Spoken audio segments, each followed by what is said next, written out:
YCP ప్రభుత్వంపై TDP నేత Buddha Venkanna fire అయ్యారు. వరదలను అడ్డం పెట్టుకుని దోపిడీ చేశారని వైసీపీ నేతలు ఆరోపణలు చేయడంపై ఆయన మండిపడ్డారు. అబద్ధాలు ప్రచారం చేస్తే అడ్రస్ లేకుండా పోయారని దుయ్యబట్టారు. వరదల్లో అవినీతి జరిగిందని బహిరంగ చర్చకు రావాలని సవాల్ విసిరారు. అవినీతికి ఆస్కారం లేకుండా కూటమి ప్రభుత్వం సహాయక చర్యలు చేపట్టిందన్నారు.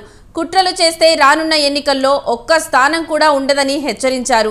వరదల్లో ప్రజలు అల్లాడితే ఏసీ గదుల్లో కూర్చున్న వ్యక్తి జగన్ అని బుద్దా వెంకన్న విమర్శించారు. జగన్మోహన్ రెడ్డి నీ హయాంలో వరదలు వచ్చినటువంటి ఏరియాల్లో నువ్వేం చేశావు? అలాగే వరద సహాయానికి ₹1 ఇస్తానని ప్రకటించావు.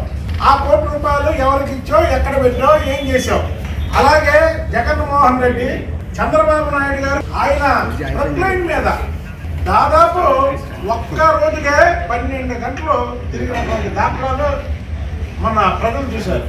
నువ్వెక్కడైనా నీ ప్యాంటుకి బురద అంటేలాగా తిరిగావా? నువ్వెక్కడ తిరిగావు? విజయవాడలో ఎమ్మెల్యేలు 3 ఓడిపోయాం, ఎంపీ ఓడిపోయాం. విజయవాడ ప్రజలకి తగిన శాస్తి జరిగింది అన్నట్టుగా నువ్వు ఎగిరి నవ్వులు నవ్వుతూ వెళ్ళినటువంటి విధానాన్ని ప్రజలు గమనించారు.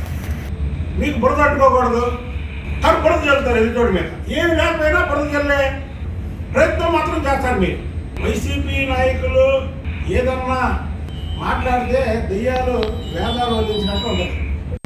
జగన్మోహన్ రెడ్డి నీ హయాంలో వరదలు వచ్చినటువంటి ఏరియాల్లో నువ్వేం చేశావు? అలాగే వరద సహాయానికి ₹1 ఇస్తానని ప్రకటించావు. ఆ ₹1 ఎవరికి ఇచ్చావు, ఎక్కడ పెట్టావు, ఏం చేశావు? అలాగే జగన్మోహన్ రెడ్డి చంద్రబాబు నాయుడు గారు ఆయన ప్రొక్లైన్ మీద దాదాపు ఒక్క రోజుకే